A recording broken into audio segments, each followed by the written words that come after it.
Un mito intemporal.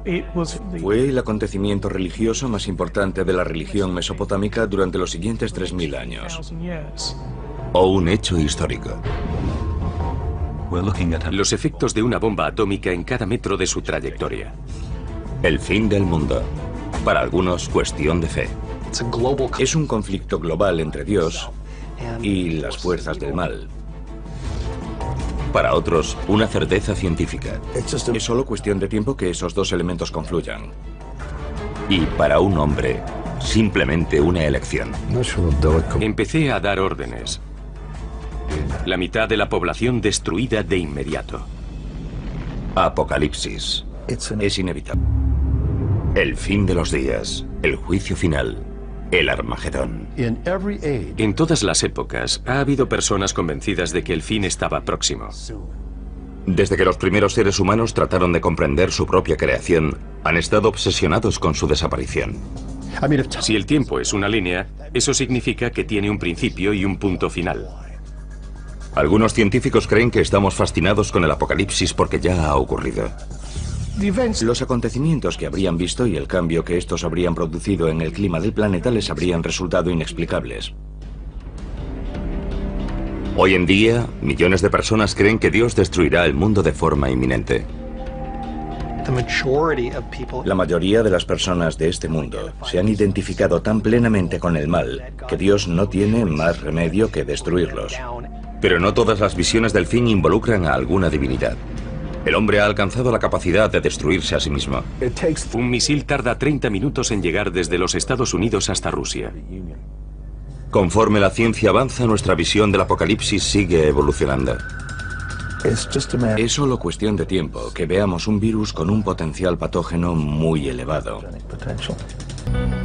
Desde que existen las civilizaciones, algunas han sido devastadas por sus enemigos más pequeños y letales. Los virus.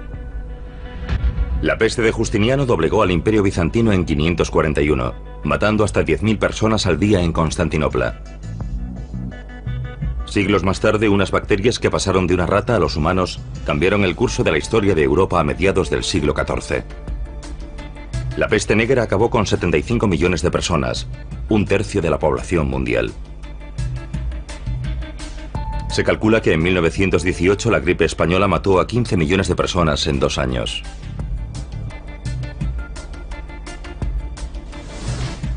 Han fallecido más personas por causa de los virus que por la suma de todas las guerras y los desastres naturales. Sin embargo, olvidamos constantemente el pasado, como si no quisiésemos afrontar la posibilidad de una pesadilla futura. Un apocalipsis vírico capaz de provocar la extinción de la humanidad.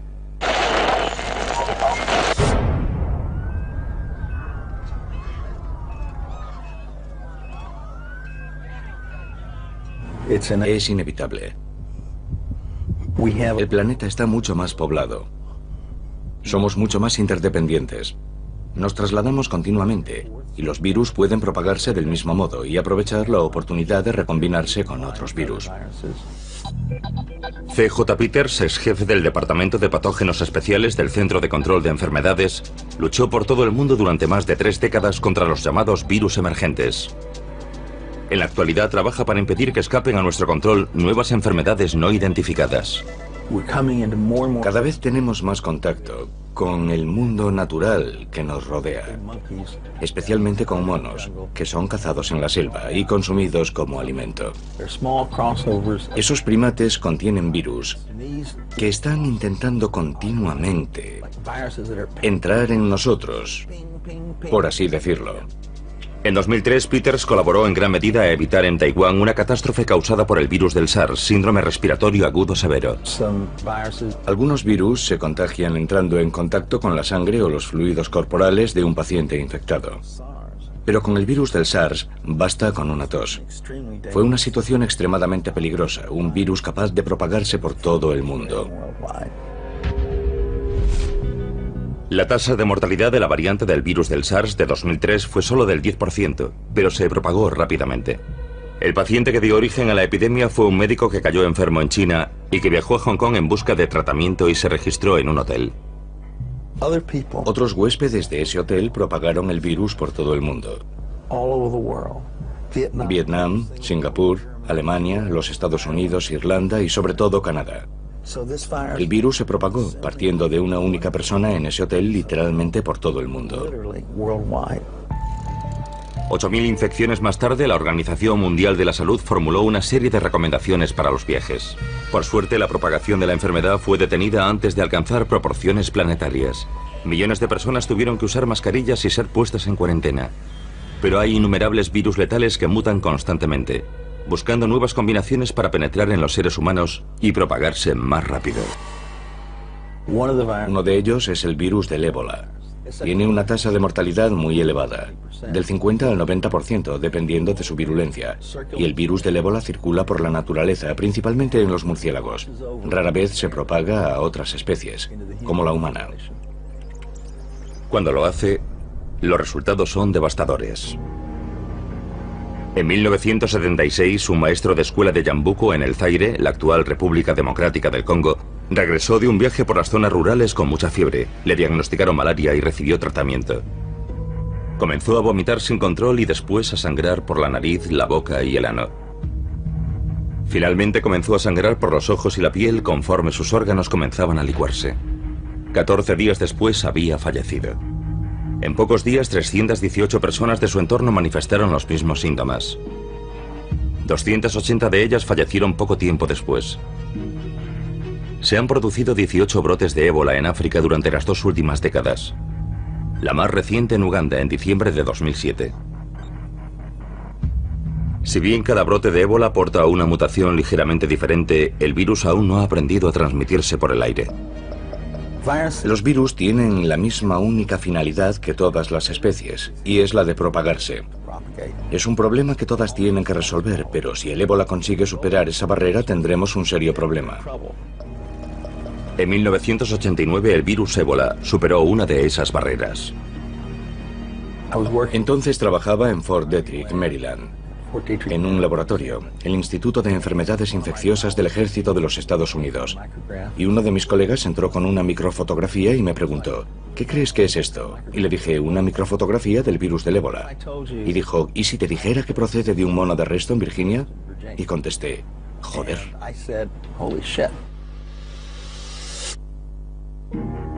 En 1989, el virus más mortífero del mundo, el ébola, apareció en el continente americano, en Reston, Virginia. Cuando nos enfrentamos a una enfermedad para la cual no tenemos tratamiento ni vacuna, debemos tomar medidas extremas. El virus se estaba propagando desde un centro de cuarentena de monos. Organizamos un grupo de personas del laboratorio que tenían experiencia en el trabajo con virus de riesgo de nivel 4. Al principio se propagaba de la misma manera que las cepas humanas del virus del ébola se propagan en África. Intentamos por todos los medios analizar la propagación de sala en sala. Estaban reutilizando agujas y jeringuillas de un mono a otro. Interrumpimos esa práctica en la instalación y siguió extendiéndose. Era evidente que lo que estábamos haciendo para evitar su avance no estaba funcionando. La única explicación posible era que el virus se estuviese propagando a través de los conductos de ventilación. Se propagaba por el aire como la gripe. Cundió el pánico. Las autoridades estatales y locales cooperaron con la División del Ejército y del Centro de Control de Enfermedades para poner en marcha una contención absoluta. No hubo infecciones en seres humanos, pero si un virus del ébola que se propagase por el aire hubiese salido de aquellas instalaciones, las consecuencias hubiesen sido inimaginables. Temíamos que aquel virus pudiese ser infeccioso no solo para los monos, sino también para los humanos. Entonces no teníamos forma de saber lo peligroso que era. De modo que suministramos a todos los monos un anestésico y los incineramos. No había otra opción. Fue triste, pero tuvieron que morir 500 monos para contener aquel virus. El brote parecía haber terminado. Como precaución, todos los empleados del laboratorio fueron examinados en busca de infecciones. Después de limpiar todo el lugar, resultó que algunos de los cuidadores mostraban indicios de infección del virus, pero no enfermaron. Se trataba de una cepa poco frecuente del virus del ébola que parecía poco virulenta para los seres humanos, pero muy virulenta para los monos. El ébola había encontrado la forma de propagarse por el aire e incluso infectar a las personas, pero por alguna razón había perdido la capacidad de hacer que enfermasen. Algo que ya había logrado antes. ¿Cuándo podría tardar un virus como el ébola en añadir un arma más a su arsenal y alcanzar la capacidad de desencadenar un apocalipsis vírico a escala planetaria? Si analizamos los brotes de nuevas versiones de enfermedades ya conocidas y de enfermedades nuevas, vemos que sin duda han aumentado en los últimos 50 años. Personalmente creo que seguirán aumentando y que también su porcentaje seguirá aumentando. Los factores que causan esos brotes están creciendo y lo están haciendo de forma exponencial. Todos. El transporte aéreo, el transporte marítimo, el tiempo. Todos los factores están creciendo de forma exponencial. Y eso aumenta las probabilidades de que surjan nuevas enfermedades. No sabemos el número de virus diferentes que hay en el mundo. Sabemos que hemos contado e identificado unos 2000 aproximadamente. Ese es el número de virus que conocemos. Y millones y millones y millones de copias de cada uno en cada uno de ellos se están reproduciendo y dando lugar a mutaciones, minuto a minuto.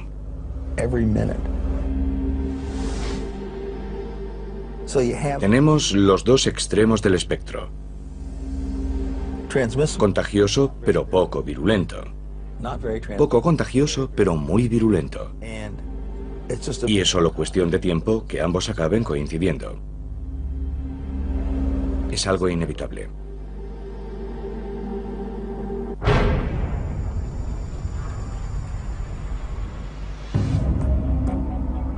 Quizá la versión más aceptada del apocalipsis sea la de una destrucción causada por Dios. En todos los años y todas las décadas, en todo momento, hay personas en algún lugar del mundo con carteles diciendo que el fin se acerca. Vendamos nuestras posesiones y huyamos a las montañas. El judaísmo, el cristianismo y el islam comparten una visión del fin. Un día del juicio final durante el cual el mundo será destruido y los elegidos lograrán la vida eterna. Esa concepción apocalíptica que tanto ha influido en el judaísmo, el cristianismo y el islam procede en parte de la antigua Persia, de los antiguos zoroastrianos. Los zoroastrianos de aquella época a menudo tenían una concepción dualista. El mundo es el campo de batalla de la lucha entre el bien y el mal.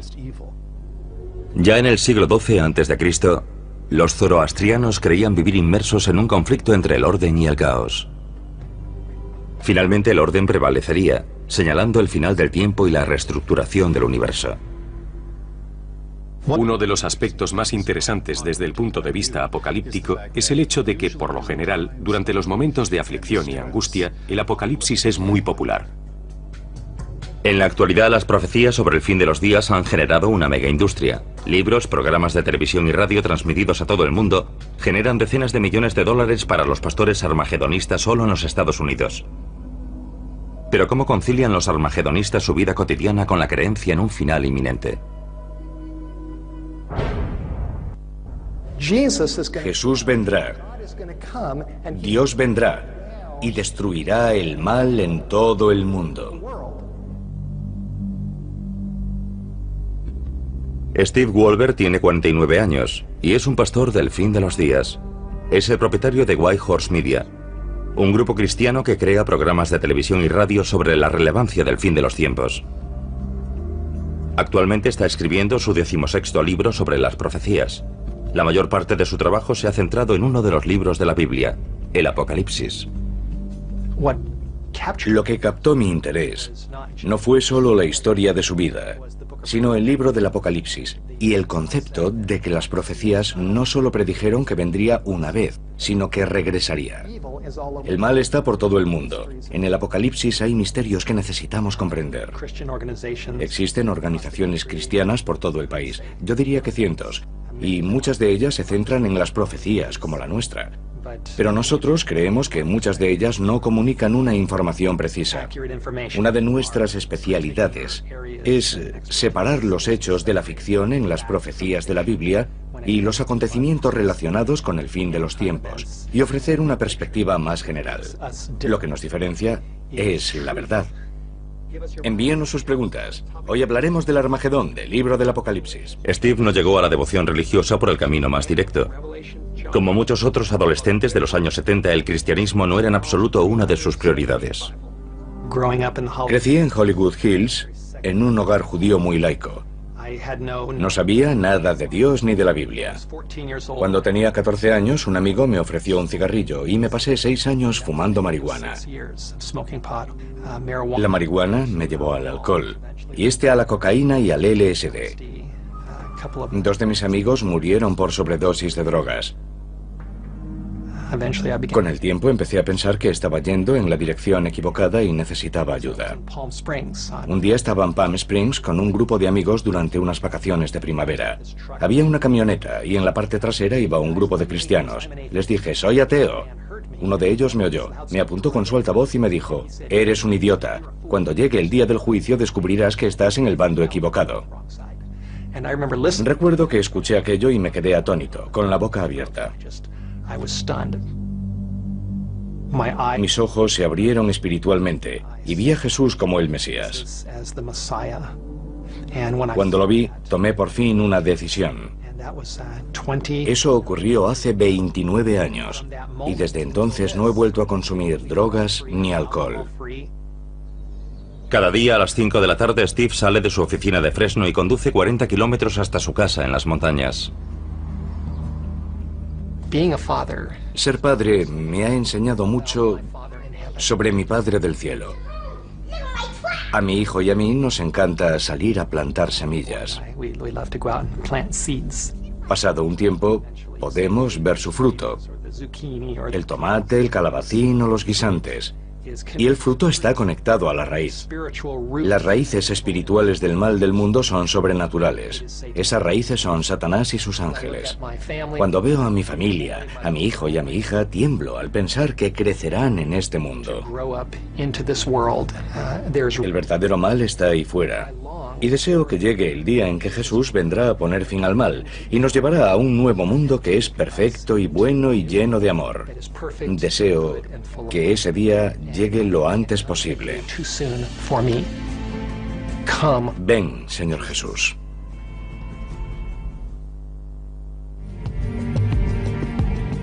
Steve Wolber lleva casi 30 años interpretando la Biblia como una receta para el fin del mundo. Y no podría estar más entusiasmado al respecto. Steve se reúne periódicamente con otros pastores del fin de los tiempos en una mesa redonda para poner de manifiesto que las profecías bíblicas sobre el fin del mundo están ocurriendo ahora mismo. Sabemos por Lucas 21 que Jesús predijo que habría indicios, que se producirían grandes acontecimientos no solo en la tierra, sino en el mundo que nos rodea, que nos están diciendo que el gran día está próximo. Mateo 24 nos ofrece una verdadera lista. El versículo 6 nos dice, y oiréis de guerras y rumores de guerras, y habrá pestes y hambrunas y terremotos en diferentes lugares. Ya lo estamos viendo. Ha habido un terremoto en China. Creo que han quedado 80.000 personas bajo los escombros. Hay quien dirá que ya hemos sufrido terremotos y guerras antes, pero creo que en estos tiempos los estamos viendo con más frecuencia. En todo el mundo se están produciendo simultáneamente una sucesión de desastres cada vez mayores. Centrémonos en Lucas 25, en el rugido del mar y las olas.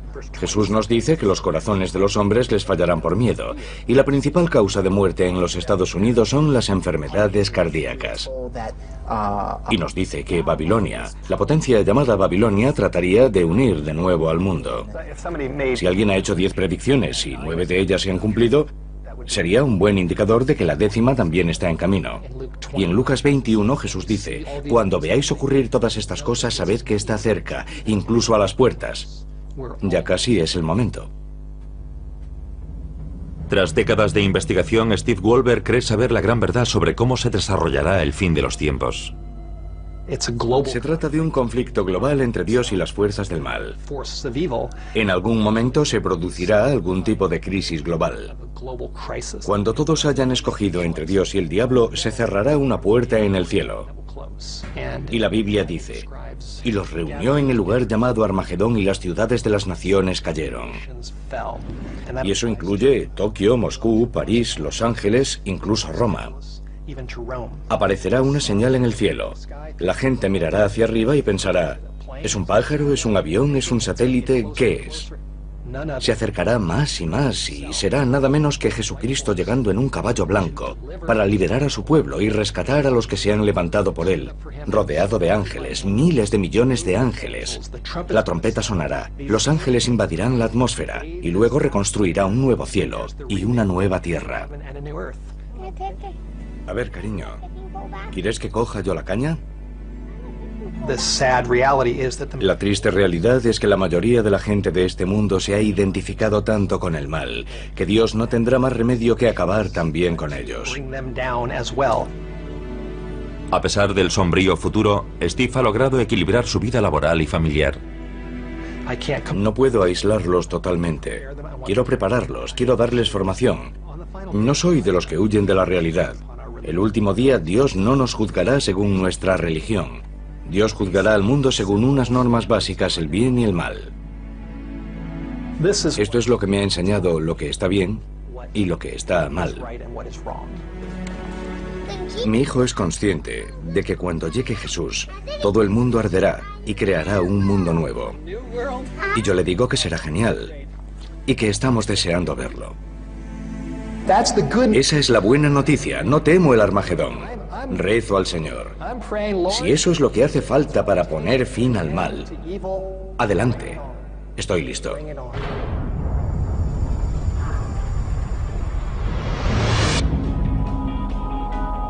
Algunos de los mitos más antiguos de los que se tiene noticia hablan del fin del mundo.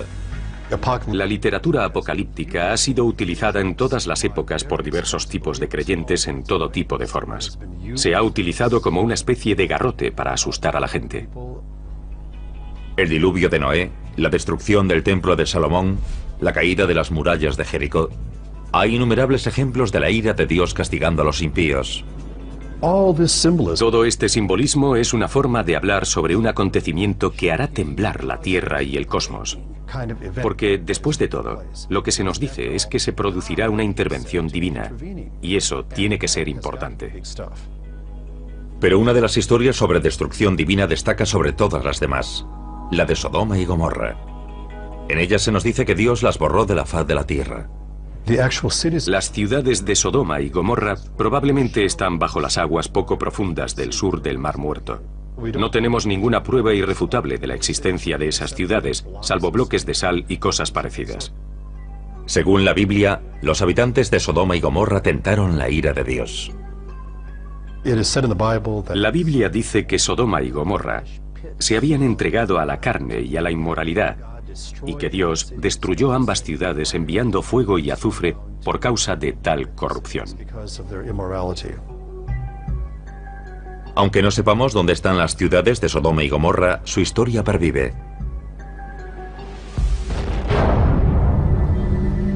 A principios del año 2000, un afortunado descubrimiento científico aportó un nuevo capítulo a la historia de Sodoma y Gomorra. El astrónomo Mark Hensel y el ingeniero Alan Bond solían quedar para tomar una cerveza y charlar sobre viejos mitos. Alan y yo trabajábamos juntos en el desarrollo de cohetes, y al principio solo era algo que hacíamos para entretenernos. Una noche en el bar oí hablar del mito de Faetón. Según la mitología griega, Faetón era hijo de Helios, el dios del sol. Faetón iba a reunirse con su padre y voló con su carro celestial demasiado cerca de la Tierra. Parte de la Tierra resultó calcinada y finalmente el carro se estrelló matando a Faetón. Platón escribió acerca del mito de Faetón en el Timeo, su tratado teórico sobre física universal. Platón deja muy claro que el mito de Faetón no es un mito, sino algo que ocurrió realmente. Un sacerdote egipcio contó a uno de los antepasados de Platón que los objetos celestes son inestables y a veces ocurren esas cosas. Bond descubrió que otros mitos contenían referencias similares a objetos abrasadores que caían desde el cielo, diezmando regiones del antiguo Mediterráneo, entre ellas la supuesta ubicación de Sodoma y Gomorra. Buscamos otros mitos y leyendas que pudiésemos relacionar con ella e intentamos agruparlos según el lugar en donde ocurrían o el aspecto que pudo haber tenido un fenómeno celeste para dar lugar a un mito de este tipo. Algunos mitos hablan de fuego en el cielo, mientras que otros hablan de devastación en la superficie. Uno de estos mitos es la historia de Deméter, la diosa griega de la cosecha. Cuando su hija Perséfone fue raptada por Hades, el señor del inframundo, Deméter la buscó en vano por la tierra. Descuidó su deber de cuidar los cultivos y su pena dejó un rastro de tierra abrasada. La teoría de Alan y Marr era que muchos de estos mitos se refieren a un único cataclismo que sucedió hace milenios, y las antiguas leyendas podrían, de hecho, haberse originado tras el impacto de un asteroide con la Tierra. Mark y Alan estudiaron el firmamento, analizando imágenes de satélite de la NASA en busca de impactos que respaldasen su teoría. Alan tiene un conjunto de programas que desarrolló para otro proyecto, y pueden ofrecer una imagen en la que vemos la trayectoria de objetos cruzando el cielo. Pero no tenían constancia de un cráter de impacto en el Mediterráneo. Entonces vieron un misterioso accidente geológico en los Alpes austriacos, cerca de la ciudad de Keffels. Un deslizamiento de tierra de 5 kilómetros de longitud y medio kilómetro de profundidad. No es el rastro habitual del impacto de un asteroide, pero podría ser el resultado de un objeto que hubiese llegado con una trayectoria muy baja. Hemos aprendido que algunos de estos objetos de baja densidad se fragmentan en la atmósfera y no dejan un cráter, pero pueden causar graves daños en la superficie. Cuando conoces la trayectoria con la que pudo llegar ese objeto, te das cuenta de que en ese lugar ocurrió algo muy especial. Era una buena teoría, pero Bone y Hemsel carecían de pruebas suficientes para llevarla del bar a la opinión pública. Pero entonces encontraron una pista notable. La imagen de una antigua tablilla sumeria del Museo Británico conocida como el Planisferio. Inmediatamente me puse en guardia y pude ver que en aquella curiosa tablilla sumeria figuraban muchas referencias como la constelación de Piscis, que aparecía con mucha claridad. Era un documento con muchos elementos astronómicos. Nos dice cómo era el cielo aquella noche, cómo estaban situados los planetas, las posiciones de las constelaciones en el cielo. Utilizando programas informáticos astronómicos, Bone y Hemsel se dieron cuenta de que aquella disposición de estrellas y planetas representada en el planisferio había tenido lugar más de 5.000 años atrás. La tablilla era un esquema del cielo nocturno anotado por un antiguo astrónomo. La tablilla está escrita en sumerio, con caracteres cuneiformes. Entonces ninguno de nosotros sabía leer sumerio. Así que debíamos aprender a leer la escritura cuneiforme para luego traducir la tablilla. Cuando empezaron a descifrar el planisferio, vieron que habían descubierto algo importante. Esa tablilla mostraba el acontecimiento religioso más importante de toda la región mesopotámica.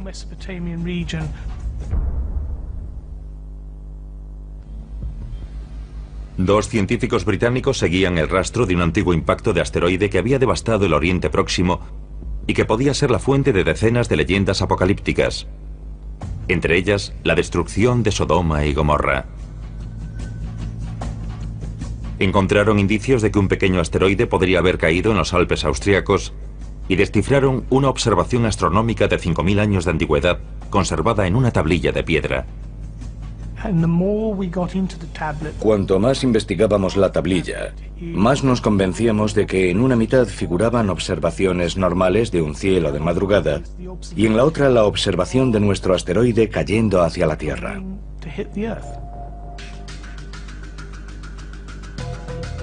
El objeto fue visto durante unos 4 minutos y medio.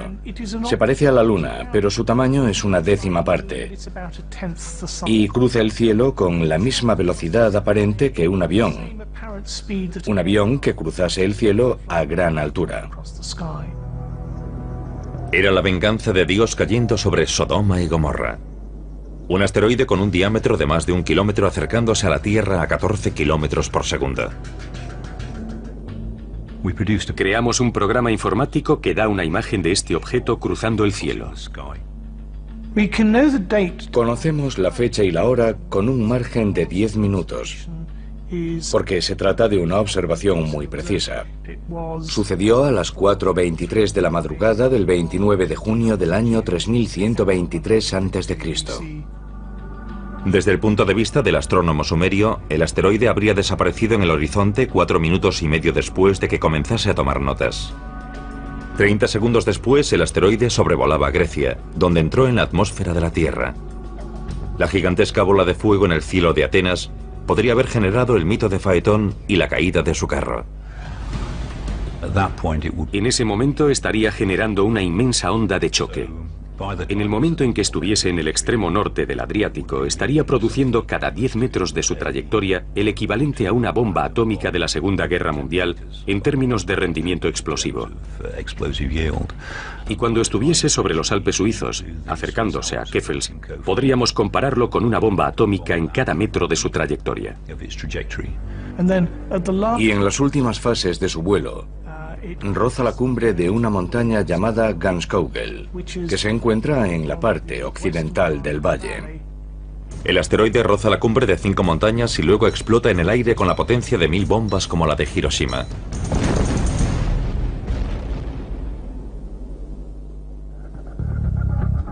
El valle que rodea Keffels sufre un gigantesco desplazamiento de tierra. Pero los efectos más devastadores aún están por llegar.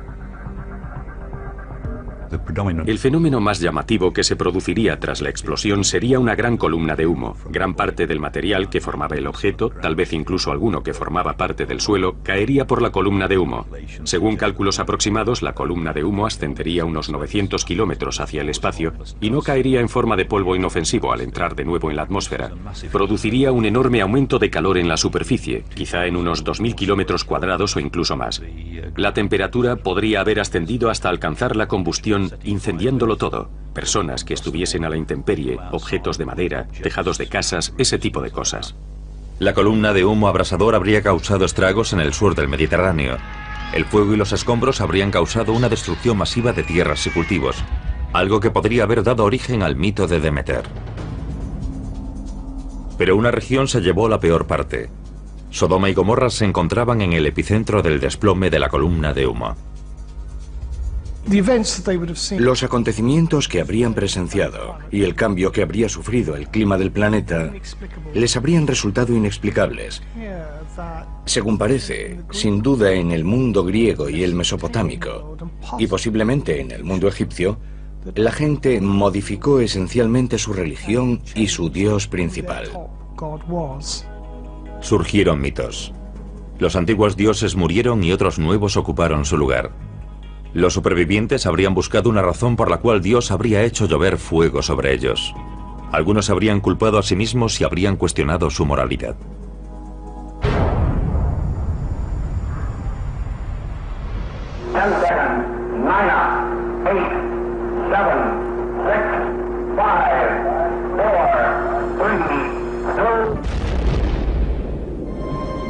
En el siglo XX, la humanidad se enfrentó a la amenaza de una guerra nuclear. El mundo podía llegar a su fin con solo pulsar un botón.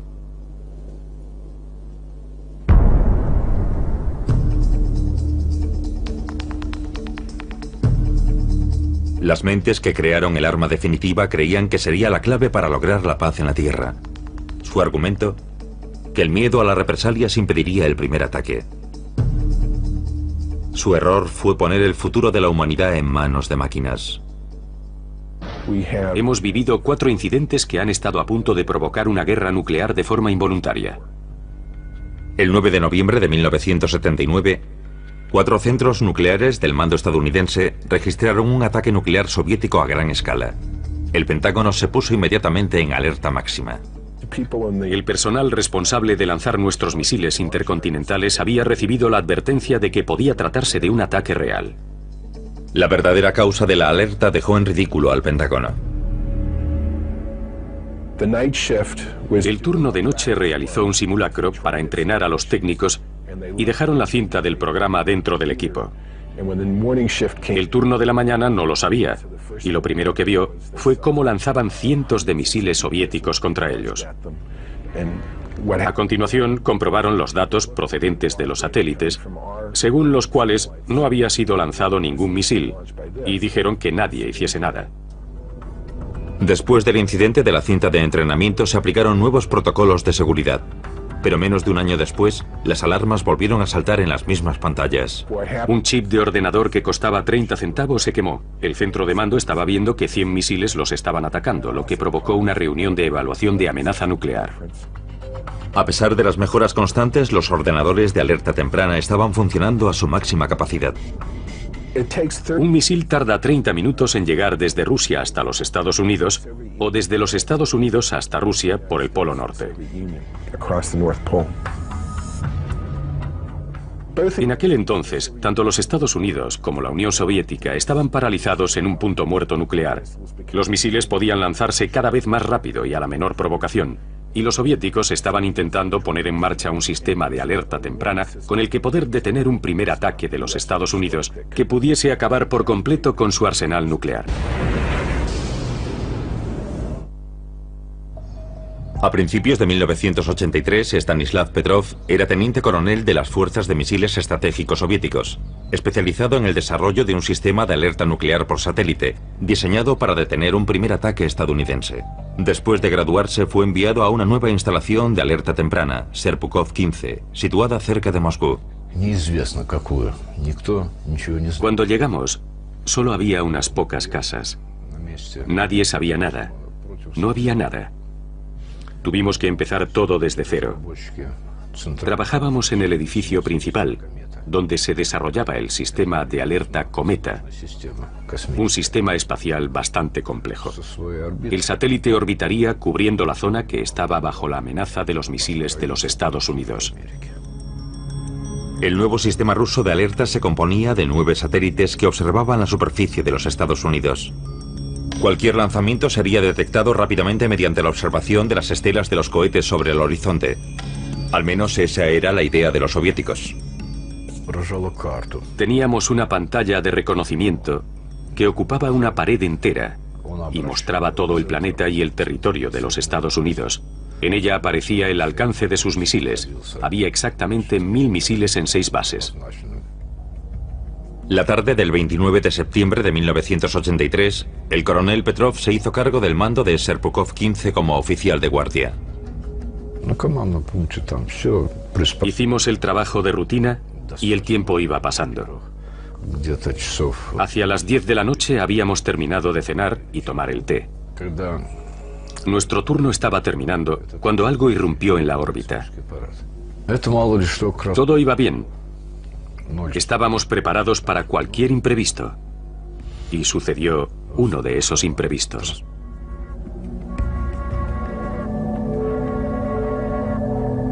El coronel Petrov recibió una señal que confirmaba un ataque nuclear estadounidense.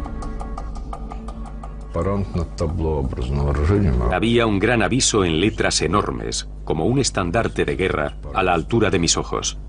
Inicio. La sirena aulló. Empezaron a llegar informes sobre el lanzamiento de un misil desde los Estados Unidos de América. La primera reacción fue de sorpresa. Acababa de ocurrir algo para lo que debíamos estar preparados. Tenía delante un indicador y a su izquierda se iluminó el alcance de uno de los misiles estadounidenses. Junto a él aparecía un 1 que indicaba el lanzamiento de un misil. El nivel de probabilidad estaba al máximo. El ordenador soviético de alerta temprana tenía que superar 30 niveles de control de seguridad antes de confirmar el lanzamiento de un misil. El equipo se apresuró a comprobar la autenticidad de la señal. Solo disponían de 28 minutos hasta el impacto. Empecé a dar órdenes. Todos a sus puestos, comprueben todos los parámetros, hagan esto y lo otro, según las instrucciones. Todo parecía confirmar el lanzamiento salvo una cosa. No había sido confirmado visualmente. Superar los 30 niveles de defensa era algo serio. Debido a la falta de confirmación visual, Petrov decidió esperar antes de informar al alto mando militar de lo que estaba sucediendo. Yo era la primera fuente de información y existía el riesgo de que, en cuanto tomase la decisión de que aquel lanzamiento era real, el resto de la cadena de mando siguiese ciegamente mis conclusiones. Es lo mismo que sucede en un gallinero. En cuanto el primer pollo se pone en marcha, el resto lo sigue por todo el pueblo. Petrov fue incapaz de encontrar ningún fallo en el sistema y la situación empeoró.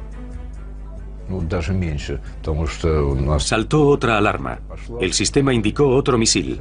Y luego un tercero, cuarto, quinto. Todo en 5 minutos.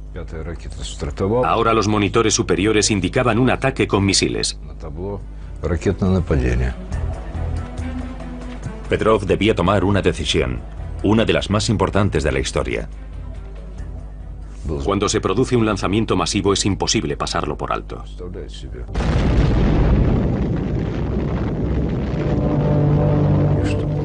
La mitad de la población es destruida de inmediato. Habían pasado ya 12 minutos. Si Petrov hubiese informado entonces al alto mando, este solo habría dispuesto de unos minutos para aconsejar al secretario general Yuri Andropov si debía lanzar un contraataque. Tuve que tomar una decisión. Decidí que era una falsa alarma. Finalmente decidí que sería menos perjudicial clasificar los cohetes detectados como falsas alarmas.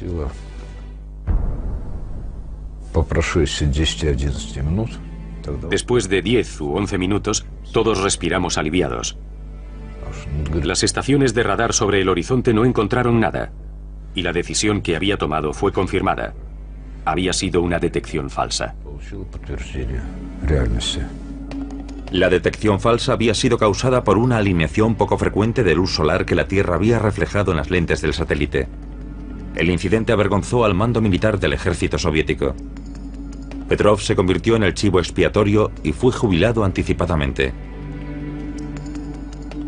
En enero de 2006, Petrov fue homenajeado en una ceremonia celebrada en la sede de las Naciones Unidas. La prensa occidental lo consideró el hombre que salvó el mundo. Otra de las razones por las que el fin del mundo despierta tanta fascinación en la actualidad es el hecho de que cada vez somos más conscientes de todas nuestras interesantes y en ocasiones diabólicas posibilidades para acabar con nosotros mismos. Todos sabemos algo sobre armas de destrucción masiva, sobre la guerra nuclear, sobre enfermedades terribles que pueden diezmar una población. Hoy sabemos más acerca de todo ello de lo que jamás supimos en el pasado. Al margen de cualquier convicción religiosa, sabemos que existen formas de destruirnos a nosotros mismos.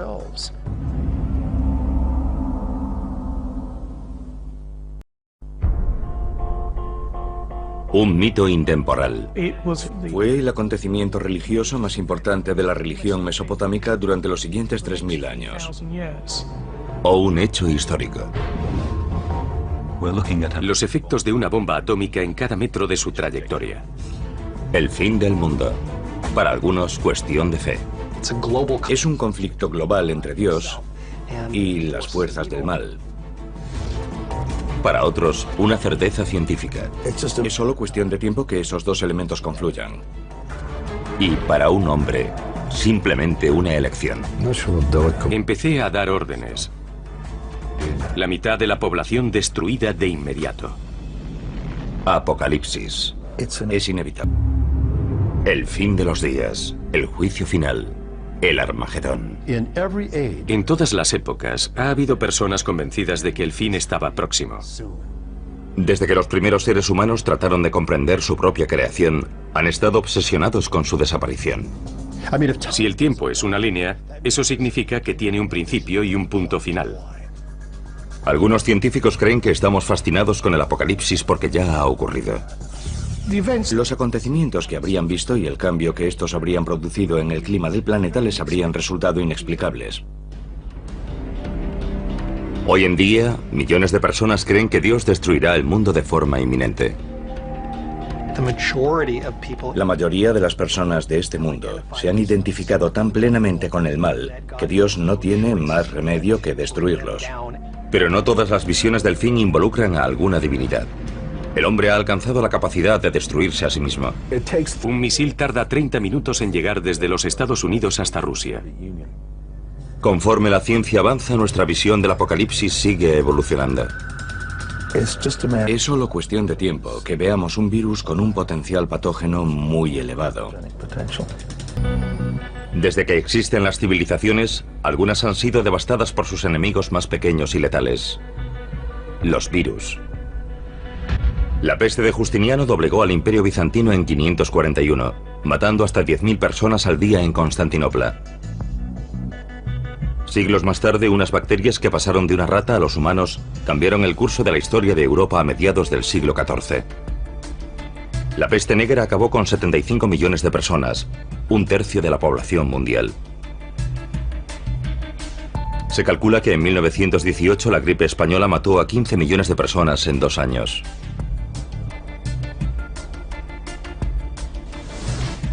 Han fallecido más personas por causa de los virus que por la suma de poner en marcha una contención absoluta. No hubo infecciones en seres humanos, pero si un virus del ébola que se propagase por el aire hubiese salido de aquellas instalaciones, las consecuencias hubiesen sido inimaginables. Temíamos que aquel virus pudiese ser infeccioso no solo para los monos, sino también para los humanos. Entonces no teníamos forma de saber lo peligroso que era.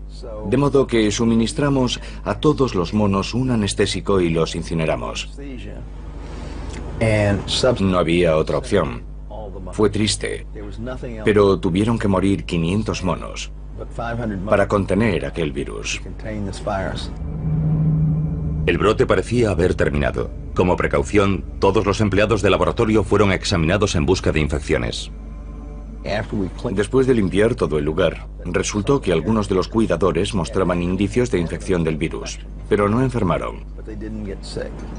Se trataba de una cepa poco frecuente del virus del ébola que parecía poco virulenta para los seres humanos, pero muy virulenta para los monos. El ébola había encontrado la forma de propagarse por el aire e incluso infectar a las personas, pero por alguna razón había perdido la capacidad de hacer que enfermasen, algo que ya había logrado antes.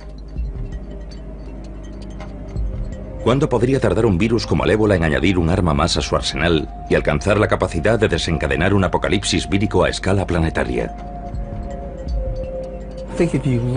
Si analizamos los brotes de nuevas versiones de enfermedades ya conocidas y de enfermedades nuevas, vemos que sin duda han aumentado en los últimos 50 años. Personalmente, creo que seguirán aumentando y que también su porcentaje seguirá aumentando. Los factores que causan esos brotes están creciendo y lo están haciendo de forma exponencial. Todos. El transporte aéreo, el transporte marítimo, el tiempo. Todos los factores están creciendo de forma exponencial y eso aumenta las probabilidades de que surjan nuevas enfermedades. No sabemos el número de virus diferentes que hay en el mundo. Sabemos que hemos contado e identificado unos 2.000 aproximadamente. Ese es el número de virus que conocemos. Y millones y millones y millones de copias de cada uno en cada uno de ellos se están reproduciendo y dando lugar a mutaciones, minuto a minuto.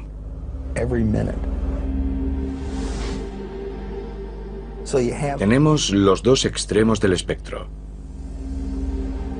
Contagioso, pero poco virulento. Poco contagioso, pero muy virulento. Y es solo cuestión de tiempo que ambos acaben coincidiendo.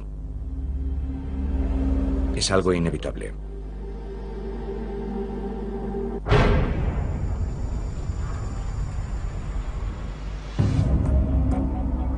Quizá la versión más aceptada del apocalipsis sea la de una destrucción causada por Dios.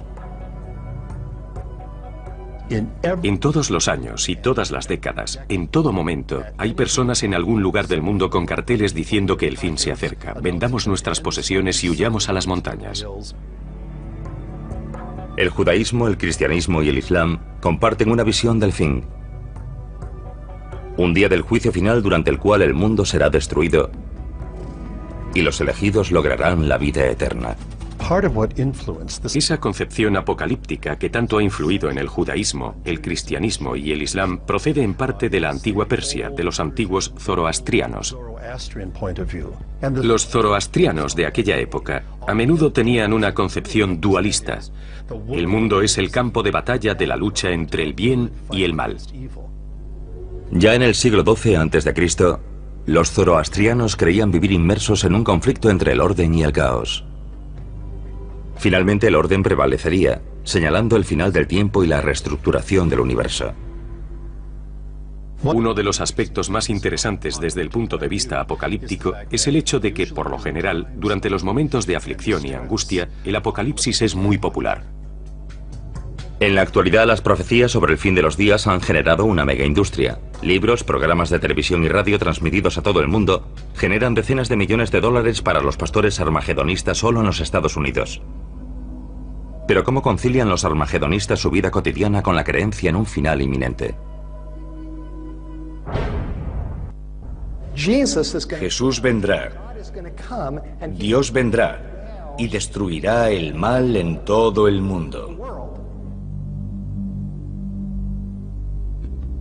Steve Wolber tiene 49 años y es un pastor del fin de los días.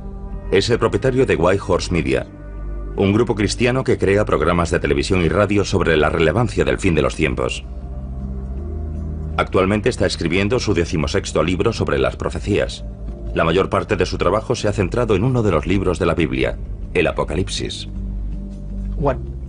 Lo que captó mi interés no fue solo la historia de su vida, sino el libro del Apocalipsis y el concepto de que las profecías no solo predijeron que vendría una vez, sino que regresaría. El mal está por todo el mundo. En el Apocalipsis hay misterios que necesitamos comprender. Existen organizaciones. Todas las guerras y los desastres naturales. Sin embargo, olvidamos constantemente el pasado, como si no quisiésemos afrontar la posibilidad de una pesadilla futura. Un apocalipsis vírico capaz de provocar la extinción de la humanidad.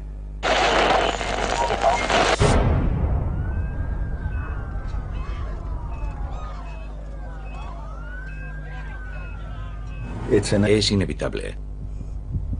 El planeta está mucho más poblado. Somos mucho más interdependientes.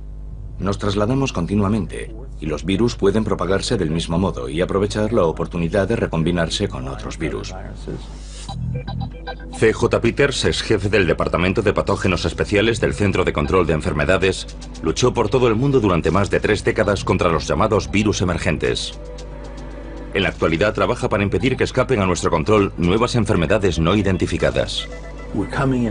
Cada vez tenemos más contacto con el mundo natural que nos rodea, especialmente con monos, que son cazados en la selva y consumidos como alimento. Esos primates contienen virus que están intentando continuamente entrar en nosotros, por así decirlo. En 2003, Peters colaboró en gran medida a evitar en Taiwán una catástrofe causada por el virus del SARS, síndrome respiratorio agudo severo. Algunos virus se contagian entrando en contacto con la sangre o los fluidos corporales de un paciente infectado. Pero con el virus del SARS basta con una tos. Fue una situación extremadamente peligrosa, un virus capaz de propagarse por todo el mundo. La tasa de mortalidad de la variante del virus del SARS de 2003 fue solo del 10%, pero se propagó rápidamente. El paciente que dio origen a la epidemia fue un médico que cayó enfermo en China y que viajó a Hong Kong en busca de tratamiento y se registró en un hotel. Otros huéspedes de ese hotel propagaron el virus por todo el mundo. Vietnam, Singapur, Alemania, los Estados Unidos, Irlanda y sobre todo Canadá. El virus se propagó partiendo de una única persona en ese hotel literalmente por todo el mundo. 8.000 infecciones más tarde, la Organización Mundial de la Salud formuló una serie de recomendaciones para los viajes. Por suerte, la propagación de la enfermedad fue detenida antes de alcanzar proporciones planetarias. Millones de personas tuvieron que usar mascarillas y ser puestas en cuarentena. Pero hay innumerables virus letales que mutan constantemente, buscando nuevas combinaciones para penetrar en los seres humanos y propagarse más rápido. Uno de ellos es el virus del ébola. Tiene una tasa de mortalidad muy elevada, del 50 al 90% dependiendo de su virulencia. Y el virus del ébola circula por la naturaleza, principalmente en los murciélagos. Rara vez se propaga a otras especies, como la humana. Cuando lo hace, los resultados son devastadores. En 1976, un maestro de escuela de Yambuco, en el Zaire, la actual República Democrática del Congo, regresó de un viaje por las zonas rurales con mucha fiebre. Le diagnosticaron malaria y recibió tratamiento. Comenzó a vomitar sin control y después a sangrar por la nariz, la boca y el ano. Finalmente comenzó a sangrar por los ojos y la piel conforme sus órganos comenzaban a licuarse. 14 días después había fallecido. En pocos días, 318 personas de su entorno manifestaron los mismos síntomas. 280 de ellas fallecieron poco tiempo después. Se han producido 18 brotes de ébola en África durante las 2 últimas décadas. La más reciente en Uganda, en diciembre de 2007. Si bien cada brote de ébola porta una mutación ligeramente diferente, el virus aún no ha aprendido a transmitirse por el aire. Los virus tienen la misma única finalidad que todas las especies, y es la de propagarse. Es un problema que todas tienen que resolver, pero si el ébola consigue superar esa barrera, tendremos un serio problema. En 1989 el virus ébola superó una de esas barreras. Entonces trabajaba en Fort Detrick, Maryland, en un laboratorio, el Instituto de Enfermedades Infecciosas del Ejército de los Estados Unidos. Y uno de mis colegas entró con una microfotografía y me preguntó, ¿qué crees que es esto? Y le dije, una microfotografía del virus del ébola. Y dijo, ¿y si te dijera que procede de un mono de Reston, Virginia? Y contesté, joder.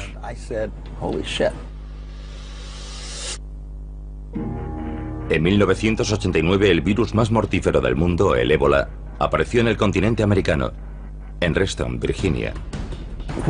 Cuando nos enfrentamos a una enfermedad para la cual no tenemos tratamiento ni vacuna, debemos tomar medidas extremas. El virus se estaba propagando desde un centro de cuarentena de monos. Organizamos un grupo de personas del laboratorio que tenían experiencia en el trabajo con virus de riesgo de nivel 4. Al principio se propagaba de la misma manera que las cepas humanas del virus del ébola se propagan en África. Intentamos por todos los medios analizar la propagación de sala en sala. Estaban reutilizando agujas y jeringuillas de un mono a otro. Interrumpimos esa práctica en la instalación y siguió extendiéndose. Era evidente que lo que estábamos haciendo para evitar su avance no estaba funcionando. La única explicación posible era que el virus se estuviese propagando a través de los conductos de ventilación. Se propagaba por el aire como la gripe. Cundió el pánico. Las autoridades estatales y locales cooperaron con la División del Ejército y del Centro de Control de Enfermedades